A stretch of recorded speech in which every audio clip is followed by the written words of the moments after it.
Hola a todos. Hoy analizaremos Deuteronomio capítulo 21. Aquí, Dios establece principios de justicia, misericordia, dignidad humana y protección de la familia, aún en situaciones difíciles. Deuteronomio capítulo 21 forma parte del gran bloque legal, que va desde el capítulo 12 hasta el capítulo 26. Donde Moisés explica cómo debía vivir Israel como pueblo santo. A primera vista parece un capítulo con leyes sin relación, un asesinato sin resolver, una mujer cautiva, la herencia del primogénito, un hijo rebelde, el entierro de un ejecutado. Sin embargo, todos estos casos responden a una misma pregunta: ¿cómo debe actuar un pueblo que pertenece a Dios cuando enfrenta situaciones complejas? La respuesta es clara. La justicia divina siempre debe estar acompañada de responsabilidad, compasión y respeto por la dignidad humana. En los versículos 1 al 9 está el caso del homicidio sin resolver. Aparece un cadáver en el campo. Nadie sabe quién lo mató. No existen testigos. No hay culpables. Podría parecer imposible hacer justicia, pero Dios no permite simplemente ignorar el caso.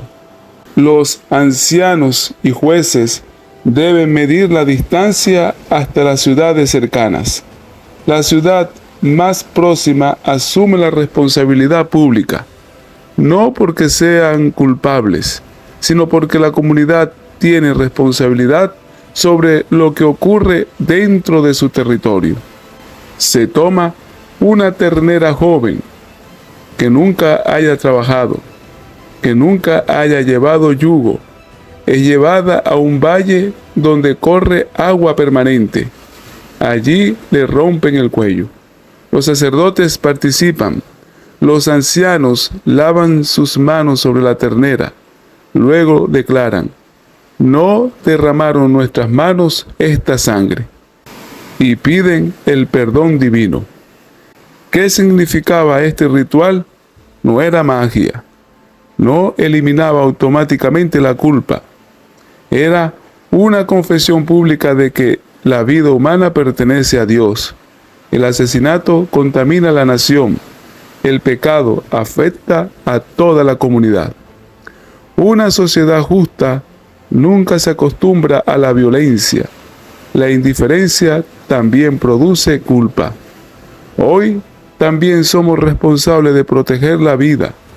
La Iglesia no puede ignorar la violencia, el abuso, la injusticia, la corrupción, la indiferencia hacia el sufrimiento. Luego, en los versículos 10 al 14, se menciona el caso de la mujer cautiva. El pueblo de Israel podía tomar prisioneros durante una guerra. Si un israelita deseaba casarse con una mujer cautiva, Dios establecía límites claros. Debía hacer varias cosas. La mujer se debía afeitar la cabeza, se cortaba las uñas, cambiaba su ropa, lloraba un mes completo por su familia.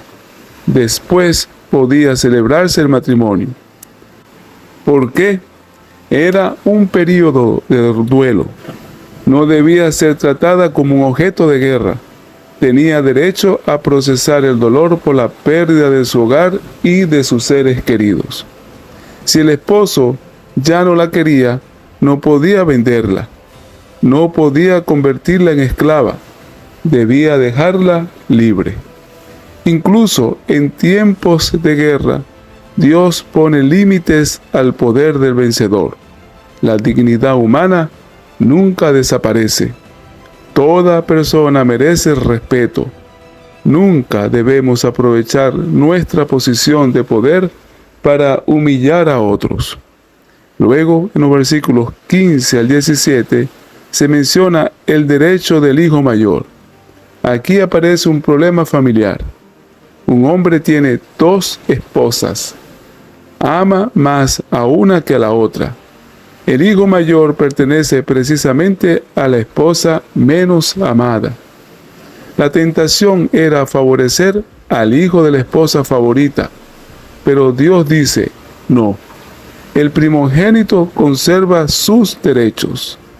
¿Qué recibía? Doble herencia, porque sería el responsable futuro de la familia. La justicia no depende de los sentimientos, depende de la verdad. El favoritismo destruye familias. Los padres deben evitar comparaciones entre hijos. Cada hijo necesita sentirse amado. La preferencia injusta produce heridas profundas. Luego en los versículos 18 al 21 está el caso del hijo rebelde. Este es uno de los textos más difíciles del Antiguo Testamento.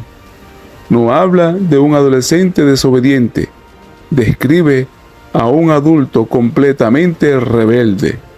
No escucha, no acepta disciplina, es glotón, es borracho, persiste deliberadamente en destruir la familia.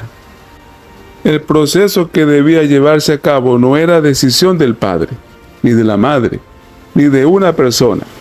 Debía intervenir padre, madre, ancianos, jueces y la comunidad. Existe un proceso judicial completo. El objetivo era eliminar una rebelión permanente que amenazaba toda la sociedad. En una nación donde Dios era el rey, la rebelión abierta contra la autoridad representaba una amenaza al pacto. Aunque esta pena no se aplica hoy, el principio permanece. La disciplina temprana evita tragedias futuras. La obediencia sigue siendo hoy una virtud fundamental. Luego en los versículos 22 y 23 se menciona el caso del ejecutado y el árbol. Si alguien era condenado por un crimen digno de muerte, y su cuerpo era expuesto públicamente sobre un madero como señal de la gravedad de su pecado, la ley establecía un límite muy claro. El cuerpo no debía permanecer colgado durante la noche, debía ser sepultado ese mismo día, antes de la puesta del sol. No dejarás que su cuerpo pase la noche sobre el madero. Sin falta lo enterrarás el mismo día. Versículo 23. ¿Por qué? Porque la tierra pertenecía a Dios. La exposición del cadáver era una señal temporal del juicio divino, pero no debía prolongarse indefinidamente. Incluso un condenado conservaba su dignidad como ser humano creado por Dios. Además, Dios declaró: maldito por Dios es el colgado en un madero. Esta expresión no significa que el madero produjera la maldición, sino que el condenado había quedado públicamente bajo el juicio de Dios. La justicia nunca debía convertirse en crueldad ni en espectáculo. Este mandato adquiere un profundo significado en la crucifixión de nuestro Señor Jesucristo. Cuando Cristo murió en la cruz, los dirigentes judíos solicitaron a Poncio Pilato que los cuerpos fueran retirados antes de la puesta del sol, porque conocían perfectamente la ley de Deuteronomio capítulo 21, versículos 22 y 23. Y además estaba por comenzar el sábado, que en esa ocasión coincidía con una gran festividad de la Pascua. El apóstol Juan registra: entonces los judíos, por cuanto era la preparación de la Pascua, a fin de que los cuerpos no quedasen en la cruz en el día de reposo, rogaron a Pilato que se les quebrasen las piernas y fuesen quitados de allí. Juan 19:31. Los soldados quebraron las piernas de los delincuentes crucificados junto a Jesús para acelerar su muerte. Sin embargo, al llegar a Jesús comprobaron que ya había muerto.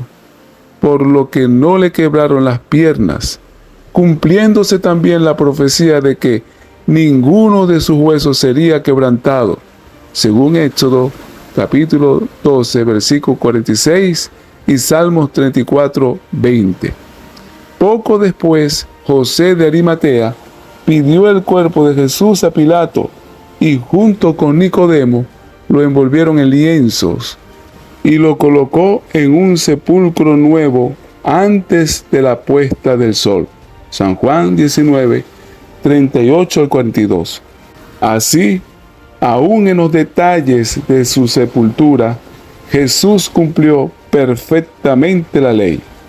El apóstol Pablo cita directamente este pasaje para explicar el significado de la cruz. Cristo nos redimió de la maldición de la ley, hecho por nosotros maldición, porque está escrito: maldito todo el que es colgado de un madero. Gálatas 3:13.